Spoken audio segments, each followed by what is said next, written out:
Hai semua, tamu kita hari ini untuk diajak talk adalah Tyler Bigenho, Doctor of Chiropractor. Baru-baru ini, si chiropractor ganteng ini datang ke Bali, Indonesia. Selain memenuhi cita-citanya untuk mengedukasi tentang dunia chiropractic, Tyler juga mengkretek 300-an orang di Bali ini tanpa memungut biaya loh. Anak muda yang masih berapi-api dan penuh idealisme ini setengah bule dan setengah Indonesia. Pertemanan online saya dengannya dimulai di tahun 2022 awal dan sekarang kami bisa berjumpa langsung. Ayo kita belajar yuk, apa itu kretek-kretek ala chiropractor agar jangan asal kretek ya, agar tidak membahayakan diri sendiri. Set that maybe for Boleh. the camera. Boleh. So I'm gonna say like, can we talk about who brought you here? Boleh. Okay. Yeah. Everything rolling? The audio is good? Okay, you need to monitor that ya. Hai semuanya, ketemu lagi di Sophie Navitalks, You Are Loved. Dan hari ini saya punya tamu yang spesial banget, yaitu seorang chiropractor. His name is Tyler, Dr. Tyler. How do I pronounce your last name? Guess. Bigenho. Bigenho? Yeah. Right? Yeah. Bigenho. Okay, so that's how I pronounce it? Yeah. I'll do that again. Seorang tamu yang sangat istimewa, seorang chiropractor, Dr. Tyler Bigenho. Yeah. No, leave that last part. That's funny. I will. Don't worry. I don't. You don't have to refer to me as doctor. Just Tyler. Tyler. Yeah. Okay. But what? Okay. So chiropractor. How long does one have to go to school for that? So I don't know the international laws, but in America and in Canada, maybe Australia, I'm not sure, it's a doctorate program.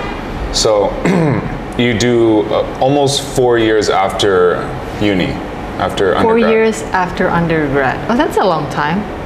Yeah, I was in school till I was 26. Yeah. And I did it like the quickest, pretty much. Yeah. What made you get into chiropractoring? Is that a word? Chiropractic. Yeah. Chiropractoring works too, I guess. But honestly, I wish I had this like really like heartwarming like crazy story, but I honestly just always thought it was cool.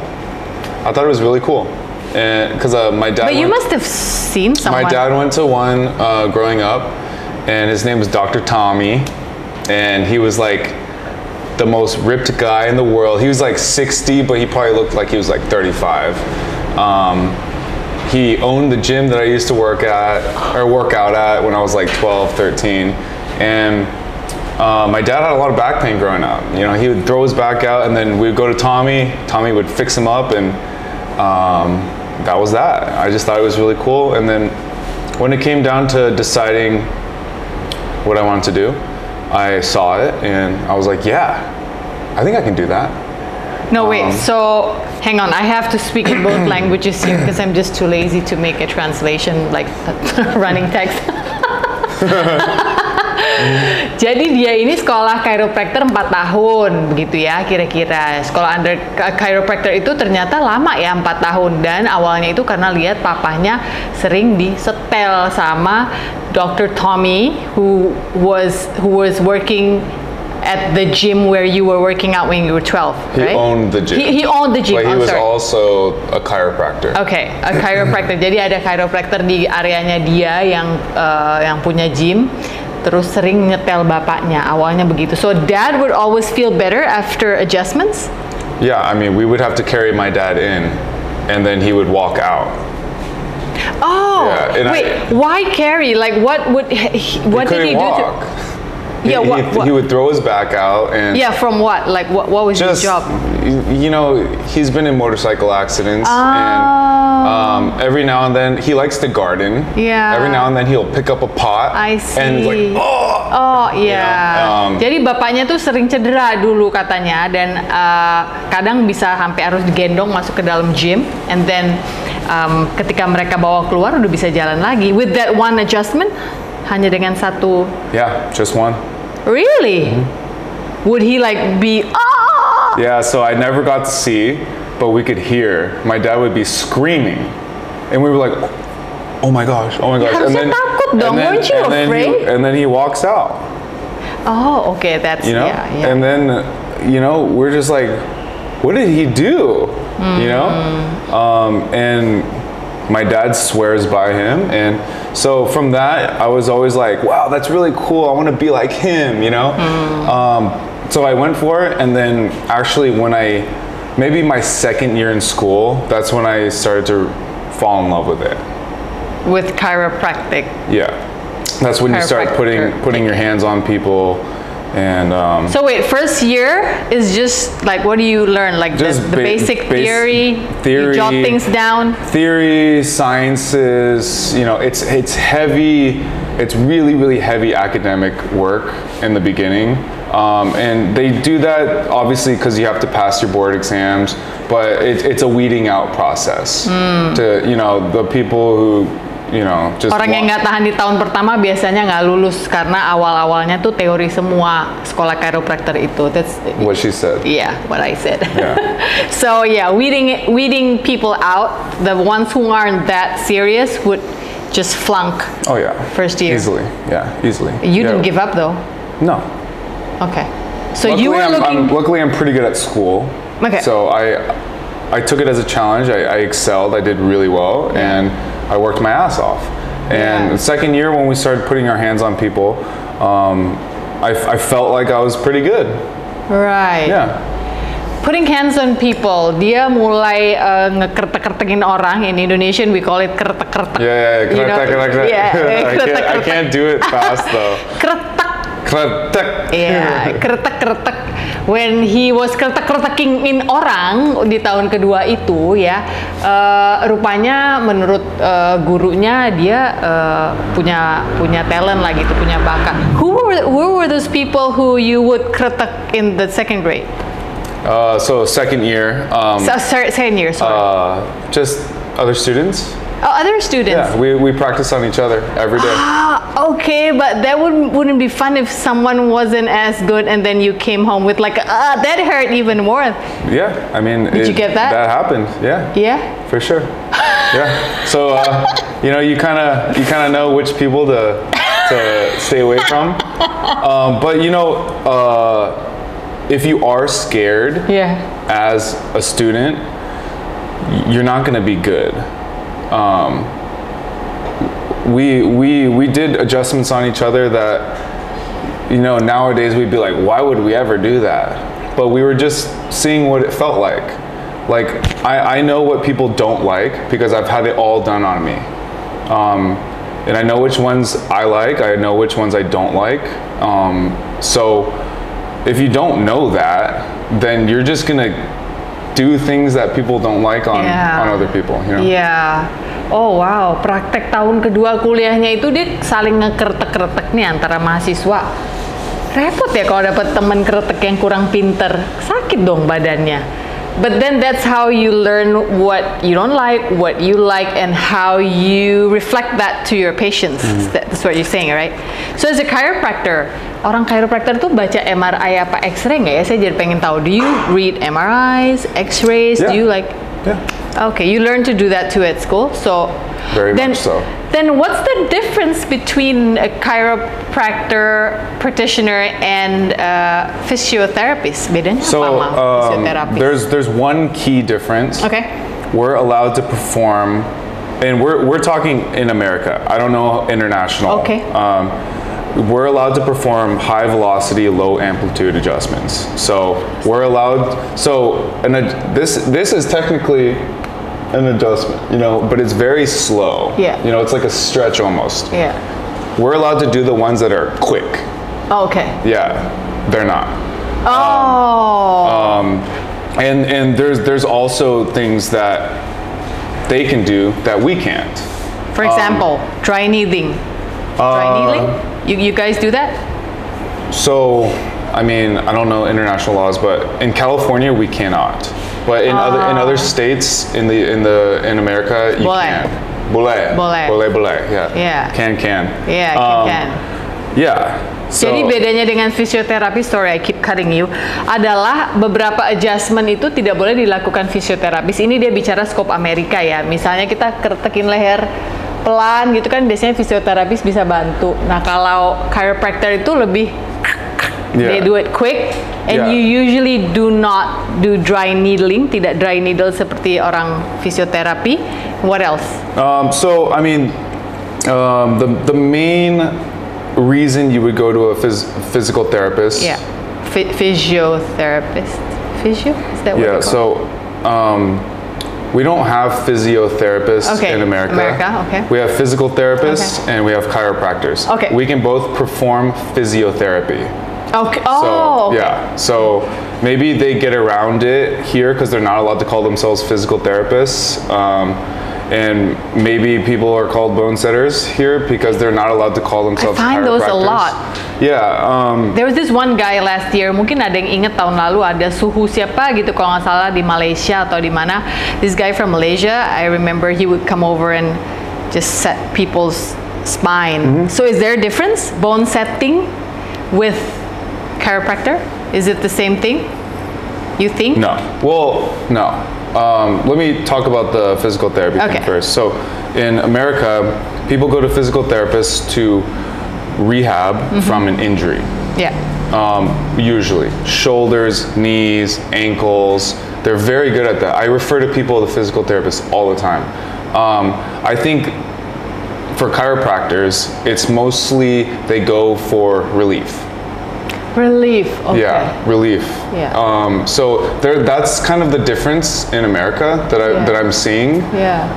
Chiropractors is like, oh man, I'm getting a lot of headaches, or I have a lot of tension up here. Yeah. Physical therapist it's like, oh man, my shoulder hurts when I do this. You know, I need someone to help me strengthen my shoulder again. You know.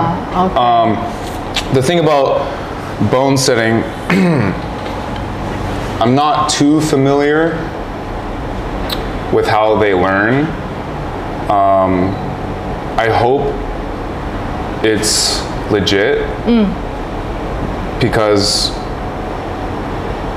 there's a lot of videos that I've seen of bone setters that are terrible. Terrible. Like I would never let them touch me. And you can judge from just one adjustment. If I see a clip of one adjustment, I'm just like, oh my gosh. And the thing that pains me the most is that the patients don't know. Yeah. They don't know that they're bad. Yeah. So my goal is I want more people to see what I do and what other great chiropractors do. And I want them to see what I do as normal. That's what it should look like. That's what it should feel like. So, you know, if they go to these bone setters that are charging ridiculous amounts of money, they'll know and they won't go back. They'll be like, oh, it wasn't that good, you know? But I saw a couple of videos of guys and they don't even do anything. There's no cracks. There's no specificity. There's nothing. And the patient is like, wow, you know, wow, that's so good. Yeah. And you know that bone setter, he's never gonna have the courage to say he did it wrong or he do it right or he's not that good. Yeah. Never. And that's dangerous. Iya, ternyata bahaya ya kalau kita pergi ke orang yang katakanlah bisa bone setting tapi kita nggak tahu backgroundnya gitu loh, teman-teman. Jadi memang kita harus perhatikan pendidikan formalnya orang itu, lalu mungkin riwayat praktiknya sudah berapa lama. Saya rasa itu yang berusaha disampaikan oleh Tyler di sini. It's funny how you mentioned how we're talking about bone setting because yang saya tahu ya, kalau bunyi kretek-kretek itu katanya bukan bunyi tulang tapi bunyi persendian. Coba kita tanya sama Tyler. So it's funny how we're talking about bone setting where it goes right, crack, crack, crack. When I read somewhere, or this other chiropractor was talking about it, she said that it's not the bones that are doing the cracking, it's actually gas that's released out of the joints. Is that right? So we have gas between our joints? Well, nobody knows exactly what it is. Yeah. What we do know is the bones are not cracking. That would mean that the bones broke. Yeah. So it's just easier to say like, oh, I'm cracking her bones. Okay. In the beginning, I would be like, oh no, we're not supposed to say that, but nobody really cares. Like, just say it, But for me, I think of it, and I could totally be wrong. Nobody actually knows. Anyone who says, oh, it's just gas, if there's 20 different theories on what it is, that means nobody knows. What did your teachers at school tell you when you were cracking? They were like, didn't anybody pop the question? That was me all day. That's why I have my own way of thinking about it. All right. But I preface it by saying, I don't know. Okay. I could be wrong. All right. But I see it as tension that just builds up in your spine. And that could be some type of plaque formation, or the liquid inside is just a little dry. And when you increase the pressure and the heat by doing a quick adjustment like that, it turns into gas and it just pops. It turns into a gas. So it's not like gas that's sitting there. I think of it as something that's physical, that's there, and when you increase the pressure, it pops. Right. Because so it's you can't. If there's gas in there already, and then you pop it, how would the gas get back in? Sort of combustion. That would be like something's leaking. So, but in all honesty, when people really ask me, I just say I don't know, because I don't want to explain that whole thing, and then they get lost and But if I was like putting it on a blog, or if we're doing an interview, I'll explain it like that. Jadi nggak ada yang pernah tahu benar-benar bunyi krek-krek itu dari mana kalau menurut Tyler. Ini menurut dia ya. Kemungkinan besar yang terjadi adalah di antara persendian atau joints kita itu siapa tahu mungkin ada cairan yang mungkin agak mengering, lalu ketika di-adjust maka tekanan yang terjadi akan melepaskan sedikit cairan yang seharusnya ada di antara disk spine kita. Jadi bisa aja itu. Yang jelas menurut dia sampai saat ini sebenarnya tidak ada jawaban yang tepat tentang apa itu yang terjadi ketika kita dikretek-kretek badannya. Okay, so you work with bones, muscles, and joints. Is there energy work related in your work? Because then what difference would that be with, say, an osteopath? Yeah, so osteopaths, I don't know how it is here. In America, osteopaths can perform osteopathic manipulation. Okay. So this is how it is in America. You go to osteopathic school. They are equal to medical doctors. Okay. Well, to a certain extent. But the goal of an osteopath was to combine medicine and like physical treatment. Okay. So medicine and cracking bones. Right. But they don't. When you try to specialize in both, allopathic medicine and the setting. No, big words. No more big words. When you try to be good at medicine and treatment, like adjusting, stuff like that, okay. You're not going to be good at either of them, in my opinion. Okay. You have to choose one. And a lot of, I've had DO, osteopath students and osteopaths adjust me, and they don't know what they're doing. They learn it in school, they probably practice it a little bit, but it's not their specialty. But I've seen some great osteopaths in other parts of the world, and they're phenomenal. But in America, if you're an osteopath, you make a lot more money prescribing medicine than you will adjusting people. Right. I'm capped. I can't. The only way I can make more money is if I charge more or I see more people, and I don't want to do either of those because I work a lot. But if you're an osteopath, you might have a huge staff and a bunch of bills to pay, and you look at it from a business point, oh man, if I just write that, I'll make way more money than cracking. But besides the fact, I want to address. Oh, do you want to say that? No. Okay. No. The bone setting thing. So a lot of what we go to school for in America is to learn when not to adjust. Okay, when not to adjust. Yes. So there are times when it's dangerous. Yes. There are times when a chiropractor does not adjust. Of course. Oke, ada saatnya di mana chiropractor nggak ngekretekin badan kita. Ternyata nggak semua pasien yang datang harus langsung di crack gitu. Alright.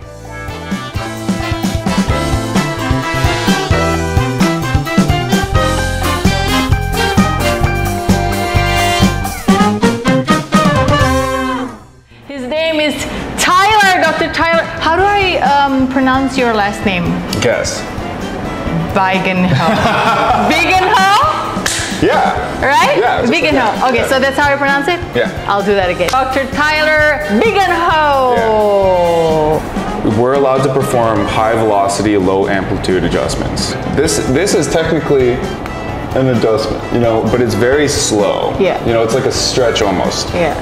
We're allowed to do the ones that are quick. Oke, ada saatnya di mana chiropractor nggak ngekretekin badan kita. Ternyata nggak semua pasien yang datang harus langsung di crack gitu. Cancer, any type of infection. If you want to know if they have rheumatoid arthritis or osteoporosis, aneurysm. Dan ternyata yang menariknya lagi, ternyata he's half bule, half Indonesian. Indonesian ya? Yeah, Makasih. Makasih. Don't even say terima kasih. Oh, that's good. Ayo. Can you say ayo? Do you ayo. Know ayo? Oh, what is that? Come on. Ayo. Oh, cepetan. Cepetan. Cepetan is hurry. Yeah. Oh, so my mom would always call me nakal. Last night, I had oxtail soup. Sop buntut. Oh my. That's what it's called? Buntut? Sop is soup. Buntut is Sop, tail. Buntut. I want to travel the world, and I want to do this stuff. Okay. I want to take my art to other parts of the world. And Indonesia was my second biggest fan base, I guess. I will learn Bahasa. Yes. I will.